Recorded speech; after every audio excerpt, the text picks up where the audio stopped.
I had a moment of understanding last week about writing protagonists. I wish to pass that understanding onto you. The lesson is one of those things where, well, you might know it on some subconscious level, but you don't appreciate it until it hits you. I got hit by this moment of clarity when catching up on Kakegurui Twin. Give me like a minute to explain what happened, and then I'll say what it is. Kakegurui Twin is a prequel series to Kakegurui, starring my favorite character from the main series, Mary, during her freshman year.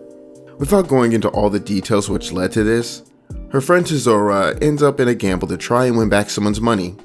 She ultimately ends up losing, but Mary, observing the situation, deduces what's wrong with the game and how to turn things around. She subtly baits the opposition into one more high-stakes gamble, betting the literary club for all the lost money, and indirectly communicates to Tezora what she needs to do. In doing so, she manages to bait out the fact that cheating was going on and starts unveiling everything. She explains everything going on, the mastermind behind it all, etc. She has the game won, and the opposition tries to get her to show mercy. Mary refuses, and so the card is flipped over and she's wrong. Tezora loses, and they've now lost the entire club on top of all that money. Why was Mary wrong? Because as the mastermind reveals, they considered Mary might figure that out, having scouted her strengths and style, and so they changed the position of a single card, figuring that it either wouldn't matter since it wouldn't come up, or be their insurance. In the aftermath, after feeling down and blaming herself, Mary does pick herself up and set about fixing things, not giving up yet, which is one of the reasons I love Mary as a character. Mary is my favorite partially because, in a sea of larger-than-life people born into this thing, she's just a scholarship student who is carving her own path. Still, while she's relatively normal in the comparison to the others, she makes up for it through her sheer tenacity and intelligence. Sometimes she's outmatched, but even when she goes down, she tends to do so with amazing displays that require working hard against her. And that's what comes around to the key to writing protagonists. The character should be both a loser and a winner at the same time. In The Secrets of Story, Matt Bird notes a common misconception is that some people mistakenly believe that some characters are winners and others are losers. Or, as I prefer to use the terms given what they're discussing, some characters are an everyman and some are romantic heroes.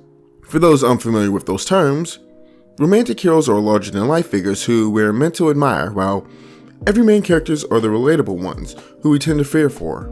Anyway, the ideal scenario is to create a protagonist who is both, who has a mixture of strengths and weaknesses.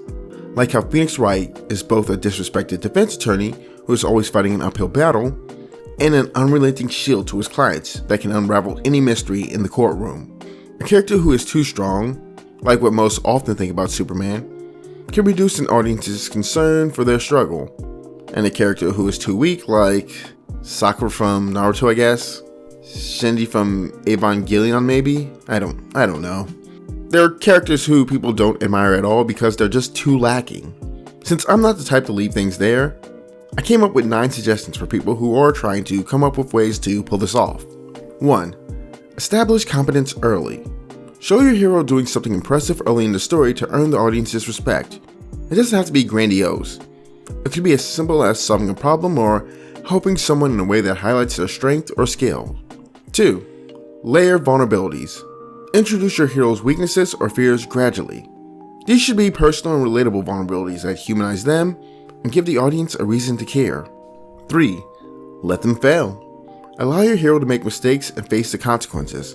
These failures are vital in showing their humanity and giving them obstacles to overcome, providing them a foundation for growth. 4. Contrast power with powerlessness. Place your hero in a situation where they can't simply use their strength to win. This contrast highlights their vulnerability and keeps the audience on edge, wondering if and how they'll pull through. 5. Inner conflict. A hero questioning their own abilities, moral decisions, or the cost of their actions can provide depth.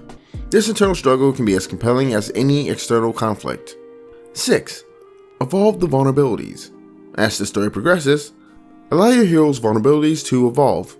Maybe a fear is conquered, but a new, unexpected weakness emerges, maintaining the vulnerability without becoming stale. 7. Challenge their strengths. Put the hero in a situation where their usual strengths are not enough or even counterproductive. forcing them to adapt, grow, or find help from others. 8. Give them relatable goals and desires. Even the most powerful heroes should have desires that are universally understood. Love, acceptance, freedom, etc. This grounds their superhuman aspects in a relatable humanity. And 9. Flawed relationships. Show how the hero's strengths and weaknesses affect their relationships. This not only adds depth to the character, but also to the supporting cast, who can mirror or contrast the hero's journey. It's nothing revolutionary, but I think it's these types of things that can add up when you really stop to think about it. To note, if you do want to have a character that's just great at stuff or whatever, I highly recommend taking a look into how to write flat arcs. There's an art to pulling that off which you should familiarize yourself with.